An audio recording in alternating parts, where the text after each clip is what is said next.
9 September অনুষ্ঠিত ডাকসু নির্বাচনে 28টি পদের মধ্যে 25টিতেই ছাত্র শিবির সমর্থিত প্যানেল বিপুল ভোটে জয়ী হয়। পরে ছাত্রদল সহ অন্য প্যানেলের প্রার্থীরা নির্বাচনে নানা অনিয়ম নিয়ে অভিযোগ তোলেন।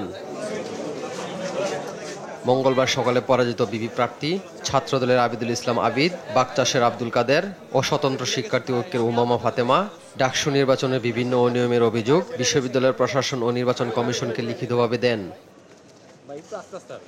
পরে বাগচাষের আব্দুল কাদের বলেন, 7 সেপ্টেম্বর নীলক্ষেতের গাউসিয়া আজম মার্কেটের একটি ছাপাখানায় বেশ কিছু ব্যালট পেপার অরক্ষিত পাওয়া গেলেও তার কোনো ব্যাখ্যা দেয়নি বিশ্ববিদ্যালয় প্রশাসন।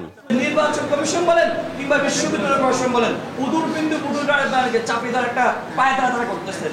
আমাদের মনে হচ্ছে তারা যে অনীহা দেখাচ্ছেন, এই অনীহাটা শিক্ষার্থীদের মনে সংখ্যার জায়গায় আরো বেশি প্রগাঢ় করতেছে। কেন্দ্রে যাওয়ার পূর্বে ভোটার তালিকা উপস্থিতির স্বাক্ষর দিয়ে দেওয়া সহ একাধিক জালিয়াতির অভিযোগ তুলে ভোট কেন্দ্রে সিসিটিভির ফুটেজ উন্মোচনের দাবি জানান উমামা ফাতেমা।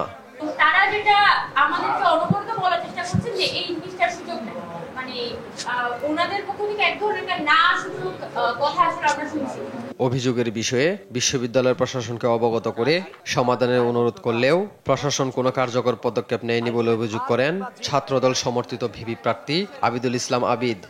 আমরা যে জিনিসগুলো নিয়ে কনসার্ন সেই জিনিসগুলো আমরা ভিসি প্রক্টরের কাছে জানিয়েছি এবং সামগ্রিকভাবে আপনাদের মধ্য দিয়ে ঢাকা বিশ্ববিদ্যালয়ের স্টুডেন্টদেরকে আমরা সচেতন করছি এই বিষয়গুলোকে এড়িয়ে যাওয়ার কোনো সুযোগ নেই।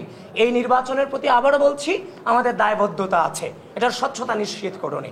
বিশ্ববিদ্যালয় প্রশাসন অভিযোগগুলোর পরিষ্কার ব্যাখ্যা দিতে না পারলে এই নির্বাচনের বৈধতা হারাবে বলছেন অভিযোগকারীরা।